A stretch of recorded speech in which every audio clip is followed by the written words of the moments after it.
ધારીના વીરપુર ગઢિયાના મહંત પર જીવલેણ હુમલો. દાન મહારાજની જગ્યાના મહંત હર્ષદબાપુ ભગત પર જીવલેણ હુમલો. 4 જેટલા અજાણ્યા શખ્સોએ તલવારથી કર્યો હુમલો.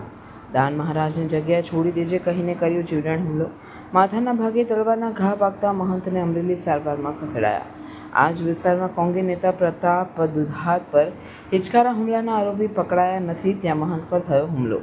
પોલીસ તંત્રની ઘોર નિષ્ફળતા વચ્ચે 3 દિવસમાં બીજી ઘટના આવી પ્રકાશમાં. મહંત પર હુમલાની ઘટનાને લઈને ચકચાર. રિપોર્ટર રાઠોડ મહેન્દ્રભાઈ, અમરેલી ડિસ્ટ્રિક્ટ. મારું નામ હર્ષદબાપુ ભગત, દાનબાપુની જગ્યા ગઢિયા ગીર. હું સવારમાં નાહીને બહાર નીકળ્યો એટલે 3 થી 4 જણા આવ્યા. ભાઈ આરતી શું કરવા કરો છો? પછી દર અઠવાડિયે ભજન હોય એટલે ભજનમાં પથ્થરમારો કરે.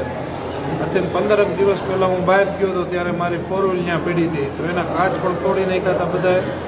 અને અવારનવાર ગાયું બફાટ કરે અને આરતી અને સવાર સાંજ ક્યાંય મારતી ઝાલરો વાગે છે એવું બધું કરીએ. તલવારોના પાઇપને ઘા કર્યા અને કીધું ગઢિયા મૂકી દે છે, નકર બંદૂક મારી તમંચો મારી અને કરી રેડી. એટલે મેં કીધું ભાઈ સાધુને મારે તમને શું થવાનું છે? એટલે આડેધડ ઘા કરવા માંડ્યા. પછી મારા ગળામાં અને તલવાર માથા મારી. પછી હું થયું મને નથી ખબર, ગળામાં ચેન હતો, એ ચેન નથી મારો. પછી 1.5-2 લાખ રૂપિયા મારા પ્રાણ પ્રતિષ્ઠા છે એટલે પૈસા પીડ્યા હતા ત્યાં બાજુ. એટલે હું રાજકોટ જવા નીકળવાનું હતો, મારા કપડાને બધું બાજુ ખાટલો ટેચ કરી બધું લઈ ગયા અને કહેતા ગયા ગઢિયા મૂકી દેજે એટલે ફાયરિંગ કરી નાખશું. તો અને એ પહેલાં એણે આ જ રીતે એટેક પહુ માંજરિયા એણે ફોરેસ્ટ અધિકારી માથે કર્યો હતો. નહીં કહે છે ચાલુ છે અને જનૂની સભાઓના માણસ છે. દાનબાપુ જગ્યામાં કે આરતી નહીં કરતા.